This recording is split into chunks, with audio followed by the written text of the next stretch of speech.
वैशाख मास कथा अध्याय 1। जय श्री कृष्णा। राधे राधे। आप सभी का दिन शुभ और मंगलमय हो। आज से वैशाख मास प्रारंभ हो रहा है और हमारे चैनल पर हर दिन नियम से वैशाख मास महात्म्य की कथाएं सुनाई जाएंगी। आप सभी से अनुरोध है, चैनल को अगर सब्सक्राइब नहीं किया हो तो जरूर कर लीजिएगा, ताकि हर दिन सुनाई जाने वाली यह कथाएं आप समय पर सुन सके। अब आइए आज के अध्याय का शुभारंभ करते हैं भगवान श्री कृष्ण की पौराणिक कथा के साथ। पौराणिक कथाओं पर विश्वास करना यद्यपि कठिन होता है, परंतु भक्ति हृदय की वस्तु है, तर्क की नहीं। उसमें श्रद्धा और विश्वास का होना अत्यंत आवश्यक है। इस कथा में भगवान श्री कृष्ण का अहर्निश अर्थात दिन रात नाम लेने वाले भक्त की क्या महिमा है। एक बार भगवती पार्वती ने भगवान शंकर से कहा, देव, आज किसी भक्त श्रेष्ठ का दर्शन कराने की कृपा करें। भगवान शंकर तत्काल उठ खड़े हुए और बोले, जीवन के वही क्षण सार्थक हैं, जो भगवान के भक्तों के सानिध्य में व्यतीत हों। भगवान शंकर पार्वती जी को वृषभ पर बैठाकर चल दिए। पार्वती जी ने पूछा, स्वामी हम कहाँ जा रहे हैं? शंकर जी ने कहा, हस्तिनापुर चलेंगे। जिनके रथ का सारथी बनना श्री कृष्ण ने स्वीकार किया, उन महाभाग्यशाली अर्जुन के अतिरिक्त श्रेष्ठ भक्त पृथ्वी पर और कौन हो सकता है। श्री कृष्ण और अर्जुन एक ही आत्मा के दो रूप हैं। हस्तिनापुर में अर्जुन के भवन के द्वार पर पहुंचने पर भगवान शंकर को पता लगा कि अर्जुन सो रहे हैं। पार्वती जी को भक्त का दर्शन करने की जल्दी थी, परंतु शंकर जी अर्जुन की निद्रा में विघ्न डालना नहीं चाहते थे, इसलिए उन्होंने भगवान श्री कृष्ण का स्मरण किया। तत्काल ही भगवान श्री कृष्ण उद्धव जी, रुक्मिणी जी और सत्यभामा जी के साथ पधारे और शंकर पार्वती जी को प्रणाम कर उनसे आने का कारण पूछा। शंकर जी ने कहा, आप भीतर जाकर अपने सखा को जगा दे, क्योंकि पार्वती जी अर्जुन के दर्शन करना चाहती है। जैसी आज्ञा कहकर भगवान श्री कृष्ण अंदर चले गए। बहुत देर हो गई पर अंदर से कोई संदेश नहीं आया। तब शंकर जी ने ब्रह्मा जी का स्मरण किया। हंस पर बैठकर चतुर्भुज ब्रह्मा जी वहां आए तो शंकर जी ने उन्हें अर्जुन के कक्ष में भेजा, परंतु ब्रह्मा जी के अंदर जाने पर बहुत देर तक उनका कोई संदेश नहीं आया। कुछ समय बाद शंकर जी ने नारद जी का स्मरण किया। शंकर जी की आज्ञा से नारद जी अंदर गए, किंतु संदेश तो दूर, कक्ष से वीणा की झंकार सुनाई देने लगी। अब पार्वती जी से रहा नहीं गया और वे बोली, यहाँ तो जो आता है वहीं का हो जाता है, पता नहीं वहाँ क्या हो रहा है। आइए अब हम स्वयं चलते हैं। पार्वती जी की बात मानकर भगवान शंकर पार्वती जी के साथ अर्जुन के कक्ष में पहुँचे। उधर भगवान श्री कृष्ण जब अर्जुन के कक्ष में पहुँचे तब अर्जुन सो रहे थे और उनके सिरहाने बैठी सुभद्रा जी उन्हें पंखा झल रही थी। अपने भाई अर्थात श्री कृष्ण को आया देखकर वे खड़ी हो गयी और सत्यभामा जी पंखा झलने लगी। उद्धव जी भी पंखा झलने लगे। रुक्मिणी जी अर्जुन के पैर दबाने लगी। तभी उद्धव जी व सत्यभामा जी चकित होकर एक दूसरे को देखने लगे। श्री कृष्ण ने पूछा, क्या बात है? तब उद्धव जी ने उत्तर दिया, धन्य है ये कुंती नंदन, निद्रा में भी इनके रोम रोम से श्री कृष्ण की ध्वनि निकल रही है। तभी रुक्मिणी जी बोली, वह तो इनके चरणों से भी निकल रही है। अर्जुन के शरीर से निकलती अपने नाम की ध्वनि जब श्री कृष्ण के कान में पड़ी तो प्रेम विह्वल होकर भक्त वत्सल भगवान श्री कृष्ण स्वयं अर्जुन के चरण दबाने बैठ गए। भगवान श्री कृष्ण के नवनीत से भी सुकुमार हाथों के स्पर्श से अर्जुन की निद्रा और भी प्रगाढ़ हो गई। उसी समय ब्रह्मा जी ने कक्ष में प्रवेश किया और यह दृश्य देखा कि भक्त सो रहा है और उसके रोम रोम से श्री कृष्ण की मधुर ध्वनि निकल रही है। स्वयं भगवान श्री कृष्ण अपनी पत्नी रुक्मिणी जी के साथ उसके चरण दबा रहे हैं। ब्रह्मा जी भाव विह्वल हो गए और अपने चारों मुखों से वेद की स्तुति करने लगे। इसे देखकर देवर्षि नारद भी वीणा बजाकर संकीर्तन करने लगे। किसी को भी यह स्मरण नहीं रहा कि वे अर्जुन को जगाने इस कक्ष में आए हैं। भगवान शंकर व माता पार्वती जी भक्त और भगवान के इस अलौकिक दिव्य प्रेम को देखकर प्रेम के अपार सिंधु में निमग्न हो गए। शंकर जी का डमरू dim dim dim dim Ninad करने लगा और वे नृत्य करने लगे। पार्वती जी भी स्वर मिलाकर हरि गुणगान करने लगी। इस तरह सच्चे भक्त के अलौकिक दिव्य प्रेम ने भगवान को भी भाव विह्वल कर दिया। नाम ही जपे शून्य मन धरे, पांचों इंद्रिय वश में करे, ब्रह्मा अग्नि में होमे काया, ताके विष्णु पखारे पाया।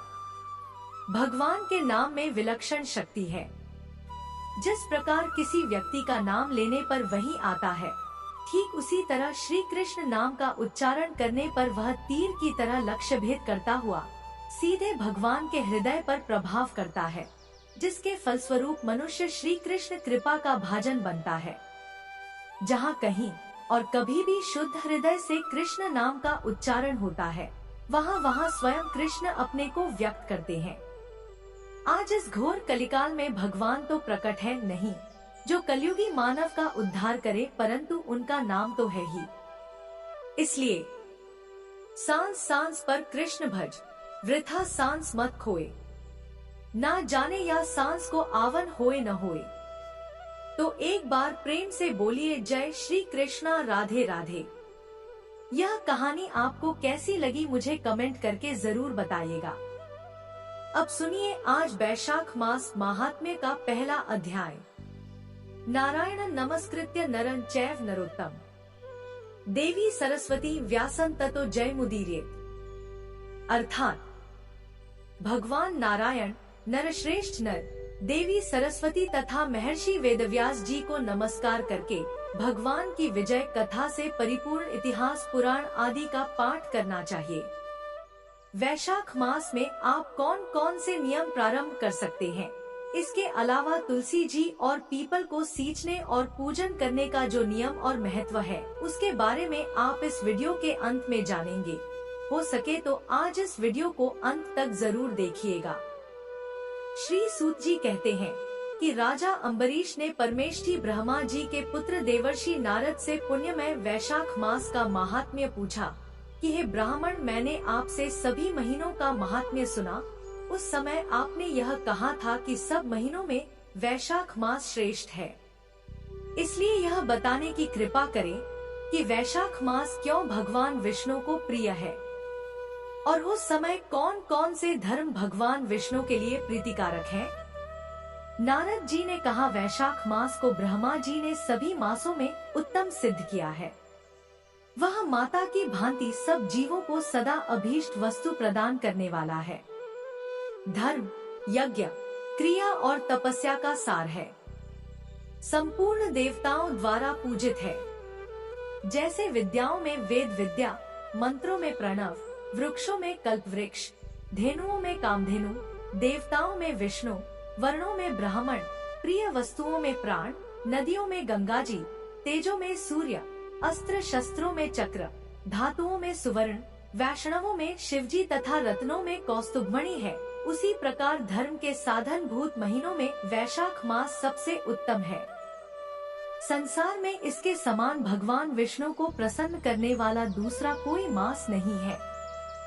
जो वैशाख मास में सूर्योदय से पहले स्नान करता है, उससे भगवान विष्णु निरंतर प्रीति करते हैं, अर्थात उस पर सदा प्रसन्न रहते हैं। पाप तभी तक गर्जते हैं जब तक जीव वैशाख मास में प्रातः काल जल में स्नान नहीं करता। हे राजन, वैशाख के महीने में सब तीर्थ आदि देवता बाहर के जल में भी सदैव स्थित रहते हैं। भगवान विष्णु की आज्ञा से मनुष्यों का कल्याण करने के लिए वे सूर्योदय से लेकर 6 दंड के भीतर वहां मौजूद रहते हैं। वैशाख के समान कोई मास नहीं है, सतयुग के समान कोई युग नहीं है, वेद के समान कोई शास्त्र नहीं है और गंगा जी के समान कोई तीर्थ नहीं है। जल के समान दान नहीं है, खेती के समान धन नहीं है और जीवन से बढ़कर कोई लाभ नहीं है। उपवास के समान कोई तप नहीं, दान से बढ़कर कोई सुख नहीं, दया के समान धर्म नहीं, धर्म के समान मित्र नहीं, सत्य के समान यश नहीं, आरोग्य के समान उन्नति नहीं, भगवान विष्णु से बढ़कर कोई रक्षक नहीं, और वैशाख मास के समान संसार में कोई पवित्र मास नहीं है, ऐसा विद्वान पुरुषों का मत है। वैशाख श्रेष्ठ मास है और शेषशायी भगवान विष्णु को सदा प्रिय है। सब दानों से जो पुण्य होता है और सब तीर्थों में जो फल होता है, उसी को मनुष्य वैशाख मास में केवल जलदान करके प्राप्त कर लेता है। जो जलदान करने में असमर्थ है, ऐसे ऐश्वर्य की अभिलाषा रखने वाले पुरुष को उचित है कि वह दूसरे को प्रबोध करे, अर्थात दूसरों को प्रोत्साहित करे, दूसरे को जलदान का महत्व समझावे। यह सब दानों से बढ़कर हितकारी है। जो मनुष्य वैशाख मास में सड़क पर यात्रियों के लिए प्याऊ लगाता है, वह विष्णुलोक में प्रतिष्ठित होता है।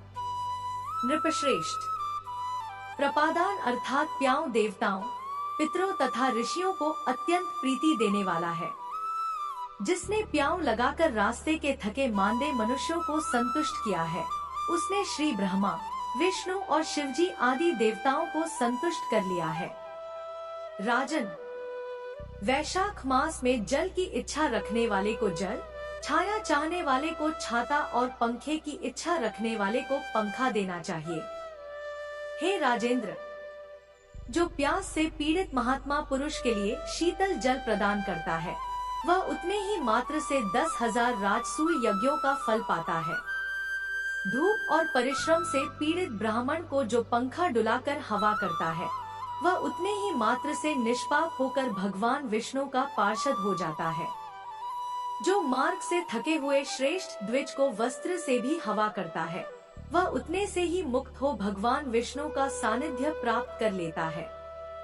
जो शुद्ध चित्त से ताड़ का पंखा देता है, वह सब पापों का नाश करके अंत में ब्रह्मलोक को जाता है। जो विष्णु प्रिय वैशाख मास में पादुका दान करता है, वह यमदूतों का तिरस्कार करके श्री विष्णुलोक में जाता है। जो मार्ग में अनाथों के ठहरने के लिए विश्रामशाला बनवाता है, उसके पुण्य फल का वर्णन किया ही नहीं जा सकता। मध्याह्न में आए हुए ब्राह्मण अतिथि को यदि कोई भोजन दे तो उसके फल का अंत नहीं है। हे राजन, अन्नदान मनुष्यों को तत्काल तृप्त करने वाला है, इसलिए संसार में अन्न के समान कोई दान नहीं है। जो मनुष्य मार्ग के थके हुए ब्राह्मण के लिए आश्रय देता है, उसके पुण्य फल का वर्णन किया नहीं जा सकता।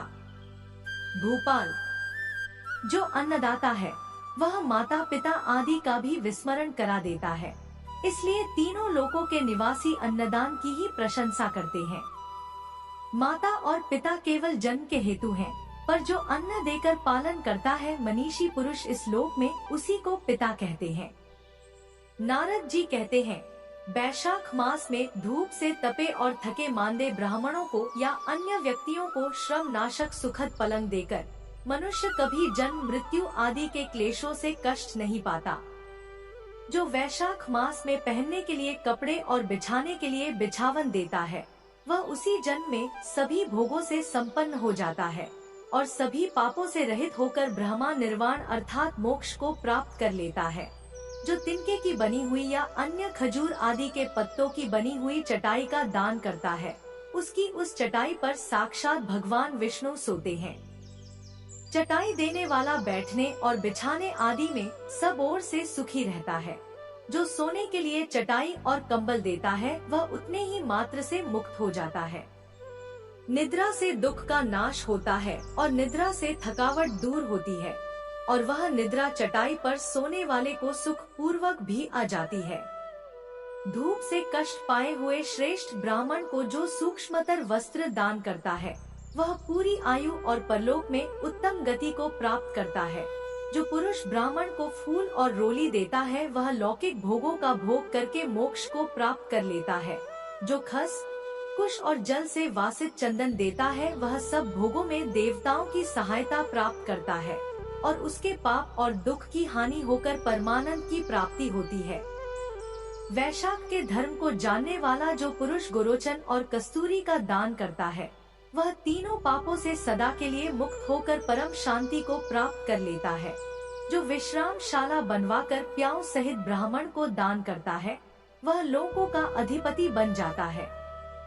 जो सड़क के किनारे बगीचा, पोखरा, कुआं और मंडप बनवाता है वह धर्मात्मा है, उसे पुत्रों की क्या आवश्यकता है। उत्तम शास्त्र का श्रवण, तीर्थ यात्रा, सत्संग, जलदान, अन्नदान, पीपल का वृक्ष लगाना तथा पुत्र, इन 7 को विज्ञ पुरुष संतान मानते हैं। जो वैशाख मास में ताप नाशक तक्र दान करता है वह इस पृथ्वी पर विद्वान और धनवान हो जाता है। धूप के समय मट्ठे के समान कोई दान नहीं, इसलिए रास्ते के थके मांदे ब्राह्मणों को या अन्य व्यक्तियों को मट्ठा दान में देना चाहिए। जो वैशाख मास में धूप की शांति के लिए दही और खांड दान करता है तथा विष्णु प्रिय वैशाख मास में जो स्वच्छ चावल देता है वह पूरी आयु और संपूर्ण यज्ञों का फल प्राप्त कर लेता है। जो पुरुष ब्राह्मण के लिए गौ घृत अर्पित करता है वह अश्वमेध यज्ञ का फल पाकर विष्णु लोक में आनंद का अनुभव करता है। जो दिन के ताप की शांति के लिए सायंकाल में ब्राह्मण को ऊख दान करता है उसको अक्षय पुण्य की प्राप्ति होती है। जो वैशाख मास में शाम को ब्राह्मण के लिए फल और शरबत देता है उससे उसके पितरों को निश्चय ही अमृत पान का अवसर मिलता है। जो वैशाख के महीने में पके हुए आम के फल के साथ शरबत देता है उसके सारे पाप निश्चय ही नष्ट हो जाते हैं। जो वैशाख की अमावस्या को पितरों के उद्देश्य से कस्तूरी, कपूर, बेला और खस की सुगंध से वासित शरबत से भरा हुआ घड़ा दान करता है वह 96 घड़ा दान करने का पुण्य प्राप्त कर लेता है। वैशाख मास में तेल लगाना, दिन में सोना, कांसे के बर्तन में भोजन करना, खाट पर सोना, घर में नहाना, निषिद्ध पदार्थ खाना, दोबारा भोजन करना और रात में खाना, यह 8 बातों का त्याग कर देना चाहिए। जो वैशाख में व्रत का पालन करने वाला पुरुष पद्म पत्ते में भोजन करता है वह सभी पापों से मुक्त होकर श्री विष्णु लोक को जाता है। जो विष्णु भक्त पुरुष वैशाख मास में नित्य प्रति नदी में स्नान करता है वह 3 जन्मों के पाप से निश्चय ही मुक्त हो जाता है। जो प्रातःकाल सूर्योदय के समय किसी समुद्रगामिनी नदी में वैशाख स्नान करता है वह 7 जन्मों के पाप से तत्काल मुक्त हो जाता है। जो मनुष्य 7 गंगाओं में से किसी में उषा काल में स्नान करता है वह करोड़ों जन्मों में अर्जित किए हुए पाप से निसंदेह मुक्त हो जाता है। जानवी अर्थात गंगा जी, गोदावरी, कालिंदी अर्थात यमुना, सरस्वती, कावेरी, नर्मदा और वेणी, यह 7 गंगाएं कही गई है। वैशाख मास आने पर जो प्रातः काल बावड़ियों में स्नान करता है उसके महापापों का भी नाश हो जाता है।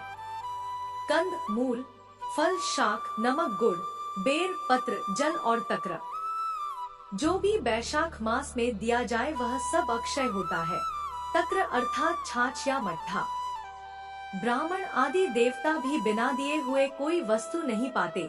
जो दान से हीन है या जो कभी दान नहीं करते वह निर्धन होते हैं।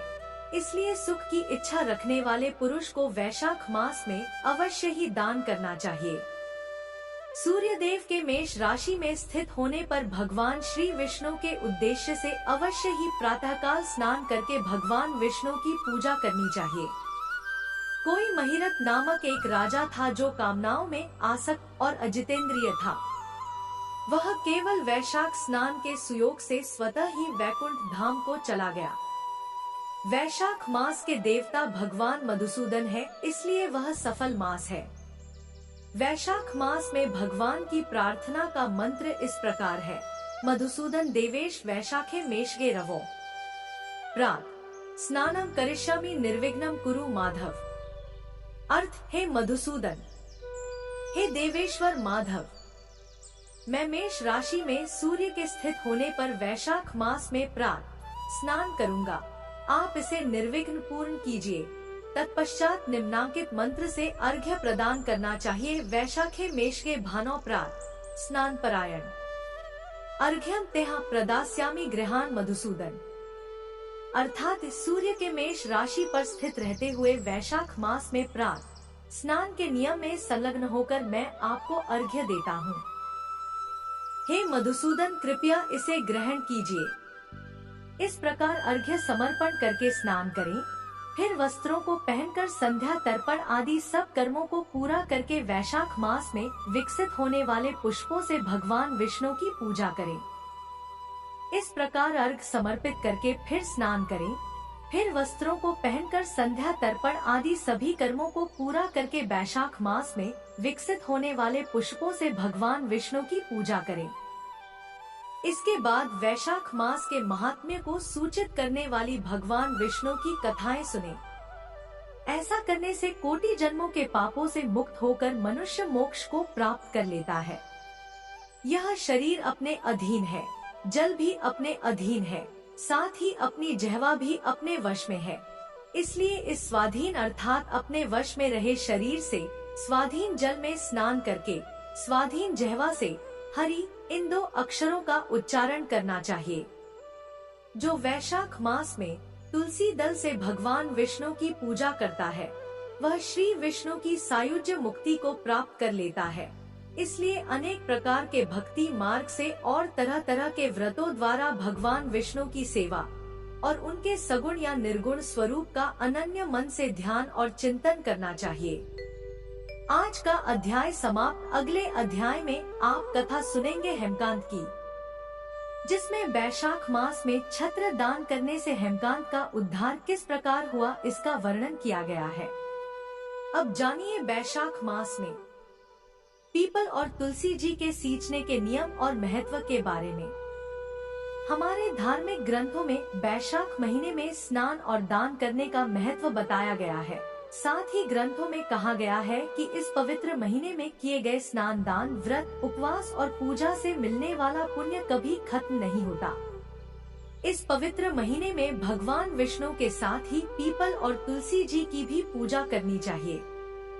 ऐसा करने से कई यज्ञ करने जितना पुण्य मिलता है जो कभी खत्म नहीं होता। पीपल के वृक्ष में साक्षात भगवान विष्णु का वास माना जाता है और वही तुलसी जी को लक्ष्मी जी का रूप माना गया है। अगर आप भी वैशाख मास के नियम को अपनाना चाहते हैं तो कथा में बताए गए जितने भी दान हैं, उन दानों में से जितने भी आप आसानी से कर सकते हो उनको हर दिन करने का या जितनी बार भी आप कर सकते हो। वैशाख के महीने में जितने दिन भी आपके लिए करना संभव हो उतने दिन करने का आपको संकल्प पहले दिन लेना चाहिए, या फिर जो बहुत मुख्य दिन हैं, जैसे कि अमावस्या, पूर्णिमा, एकादशी, प्रदोष व्रत, अक्षय तृतीया, इन सभी दिनों में भी आप इन प्रकार के दान कर सकते हैं या पीपल के पेड़ की और तुलसी जी की पूजा कर सकते हैं। सुबह जल्दी उठकर स्नानादि से निवृत्त होकर पानी में गंगाजल, कच्चा दूध, तिल और शक्कर या गुड़ मिलाकर पीपल के पेड़ की जड़ में अर्पित करना चाहिए और एक दीपक, चाहे वह घी का हो या तिल के तेल का हो, आटे का चौमुखा दीपक जलाना बहुत शुभ माना जाता है। आटे का ना हो तो मिट्टी का दीपक भी आप जला सकते हैं। ऐसा करने से भगवान विष्णु की कृपा प्राप्त होती है। आप सुबह या शाम या दोनों ही समय जितनी बार भी दिन में पूजा करना आपके लिए संभव हो उतनी बार का संकल्प ले सकते हैं। चाहे तो केवल शाम का या फिर केवल सुबह का संकल्प ले सकते हैं। पूजा करने के साथ ही आपको पीपल के पेड़ की 7 बार परिक्रमा करनी चाहिए और एक खास मंत्र का जाप आपको करना चाहिए। पीपल के पेड़ की पूजा करने के या जल अर्पित करने के कुछ नियम होते हैं, जैसे कि रविवार के दिन पीपल के वृक्ष को स्पर्श नहीं किया जाता है, न ही पूजा की जाती है और न ही जल अर्पित किया जाता है। इसके अलावा आप कभी भी पीपल के पेड़ की पूजा कर सकते हैं। पीपल पर जल चढ़ाने के जो नियम है उसके अनुसार एक लोटे में शुद्ध जल भरें, उसमें थोड़ा गंगाजल मिलाएं, पिसी हुई हल्दी, थोड़े से चने की दाल और शक्कर डालें। इसके बाद पीपल के पेड़ की पूजा करें। पीपल के पेड़ की जड़ों में यह जल अर्पित करते हुए ओम श्री विष्णवे नमः या फिर जो मंत्र आपको बताया गया है उसका जितनी बार हो सके जाप करते जाएं। 7 बार परिक्रमा करें। परिक्रमा करते समय ओम श्री विष्णवे नमः इस मंत्र का जाप करें। जब 7 परिक्रमा पूरी हो जाए तब श्री विष्णु भगवान को हाथ जोड़कर प्रणाम करें। ये नियम आपको पूरे वैशाख के महीने में करना चाहिए। या फिर जितने दिन का भी आप संकल्प ले सकते हो उतने दिन आपको नियम पूर्वक इस काम को करना चाहिए। सुबह या शाम आप अपने समय की सुविधा के अनुसार इस नियम को बांध सकते हैं, अर्थात इस नियम को अपना सकते हैं। जल अर्पित करने के बाद में आप एक दीपक भी जरूर जलाएं। पीपल के पेड़ की जड़ में आटे का फिर या मिट्टी का दीपक आप जला सकते हैं, जिसमें गाय का शुद्ध घी हो या फिर तिल का तेल हो। शनिवार के दिन सरसों के तेल का दीपक जलाना शुभ माना जाता है। इसी प्रकार से वैशाख के महीने में तुलसी जी की पूजा भी की जाती है। जैसे आप कार्तिक के महीने में तुलसी जी की पूजा करते हैं और दीप दान करते हैं, उसी प्रकार का नियम आप वैशाख मास में भी अपना सकते हैं। हर दिन सुबह स्नान करने के बाद तुलसी जी के पौधे में जल अर्पित करना चाहिए और ओम श्री विष्णवे नमः और ओम सुभद्रा नमः, ओम सुप्रभा नमः इन मंत्रों का जाप करते हुए तुलसी जी के पौधे में जल अर्पित करें। एक दीपक जलाएं। वैशाख मास में आने वाले जितने भी गुरुवार हैं, उनमें और पूर्णिमा के दिन तुलसी जी के पौधे में हल्दी मिश्रित जल अर्पित करना चाहिए। लेकिन ध्यान रखें, अगर गुरुवार के दिन एकादशी पड़ रही हो तब आपको यह नियम नहीं अपनाना है, क्योंकि एकादशी के दिन तुलसी जी के पौधे में जल अर्पित नहीं किया जाता है। उम्मीद है यह जानकारी आपको पसंद आई होगी। अगर आप वैशाख मास के नियमों के बारे में जानना चाहते हैं तो कमेंट बॉक्स में जरूर बताएं। इसकी वीडियो हम इस चैनल पर अपलोड कर देंगे, जिसमें आपको सारे नियमों के बारे में या दान करने वाली वस्तुओं के बारे में विस्तार से जानकारी मिल जाएगी। तो यह थी हमारी आज की वीडियो। वीडियो अच्छी लगी हो तो प्लीज लाइक जरूर कीजिएगा। मिलते हैं कल दूसरे अध्याय के साथ। तब तक लिए जय श्री कृष्णा, राधे राधे।